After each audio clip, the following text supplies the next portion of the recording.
سندھ کے سینئر وزیر شرجیل میمن نے جماعت اسلامی کے امیر حافظ نعیم الرحمان کے بیان پر رد عمل دیتے ہوئے کہا ہے کہ سیاسی منافقت کی انتہا ہے۔ پنجاب میں بیٹھ کر حافظ نعیم سندھ بلدیاتی نظام کو ٹارگٹ کر رہے ہیں، حالانکہ بلدیاتی انتخابات پنجاب میں نہیں ہوئے۔ جماعت اسلامی کے امیر حافظ نعیم الرحمان کے بیان پر سینئر وزیر شرجیل انعام میمن نے رد عمل دیتے ہوئے کہا کہ لگتا ہے کہ امیر جماعت اسلامی اب تک میئر نہ بن سکنے کے صدمے سے نہیں نکلے ہیں۔ سندھ میں بلدیاتی نظام اپنی آئینی حدود کے اندر کام کر رہا ہے۔ جماعت اسلامی کا کام عوام کو گمراہ کرنا ہے۔ شرجیل میمن نے کہا کہ اگر حافظ نعیم الرحمان کو سندھ کے بلدیاتی نظام سے اتنا ہی مسئلہ ہے تو وہ پنجاب اور خیبر پختونخوا میں بھی اسی شد و مت سے آواز کیوں نہیں اٹھاتے۔ حافظ نعیم الرحمان کی جانب سے اپنی سیاسی ناکامیوں کو چھپانے کے لیے حکومت سندھ پر الزامات لگانا مناسب نہیں۔ انہوں نے کہا کہ حافظ نعیم الرحمان شاید بھول رہے ہیں کہ پی ٹی آئی کے جن ممبرز پر انہوں نے مقدمے قائم کیے تھے انہوں نے حافظ نعیم الرحمان کو ووٹ دینا پسند نہیں کیا۔ جماعت اسلامی کو کبھی عوام کے ووٹ سے کراچی کی میئرشپ نہیں ملی۔ ان کے 2 میئر عامریت کے مرہون منت تھے۔ جماعت والوں کو اب بھی تعمیری سیاست کرنی چاہیے، نفرت پر مبنی بیانات کے ذریعے عوام کو گمراہ نہ کریں۔ ترجمان سندھ حکومت سعدیہ جاوید نے امیر جماعت اسلامی کے بیان پر رد عمل دیتے ہوئے کہا کہ حافظ نعیم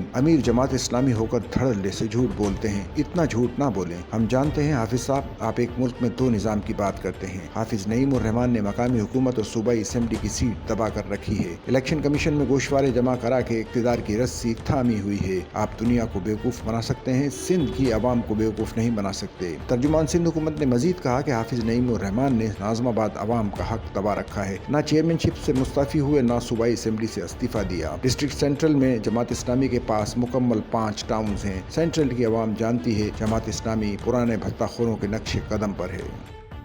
سچل نیوز نیٹ ورک کی ویڈیوز میں خوش آمدید۔ ناظرین، ویڈیو سے متعلق اپنی قیمتی رائے کا اظہار کمنٹ باکس میں ضرور کریں اور چینل کو سبسکرائب کریں۔